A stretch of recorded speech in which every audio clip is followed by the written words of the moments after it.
Ngayon lamang ay naiintriga ang magkapatid na Lotlot de Leon at Ian de Leon na hindi nga daw ito nag-uusap. Buwan na nga daw na hindi nag-uusap sila Lotlot at Ian. Ito'y ayon sa isang interview ni Lotlot de Leon.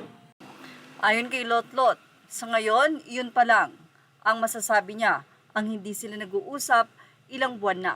Samantala, marami naman ang natutuwa sa inopen din ni Lotlot de Leon na ipinagkatiwala nila ang lahat-lahat kay Ian de Leon na mag-asikaso ng ari-arian na iniwan ng kanilang ina.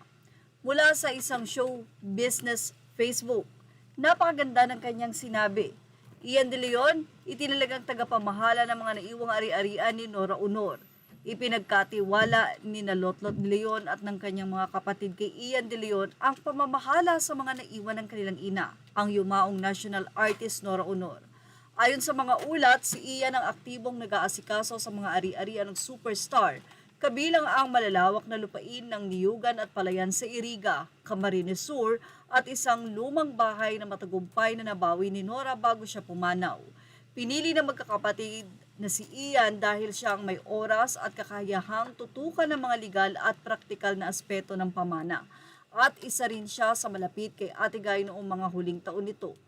Ipinapakita ng kanilang desisyon ang pagkakaisa at respeto ng pamilya sa isa't isa.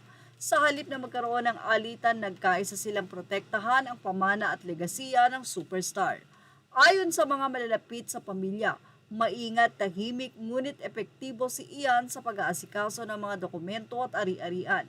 Sa ngayon, inaasahan siyang aayusin ang lahat ng legal at administratibong aspeto ng estate ni Nora Aunor bilang pagpapatuloy ng pamana at alaala ng kanilang ina.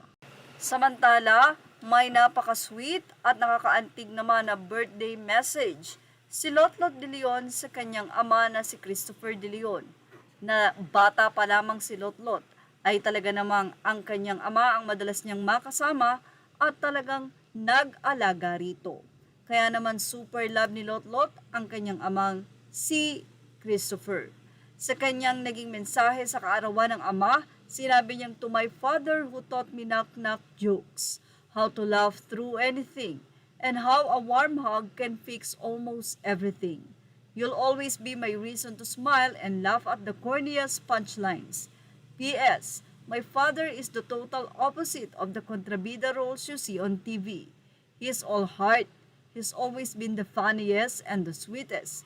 Dad, I love you endlessly. Happy birthday, Dad." Images are all credit to the rightful owners. Thank you for watching.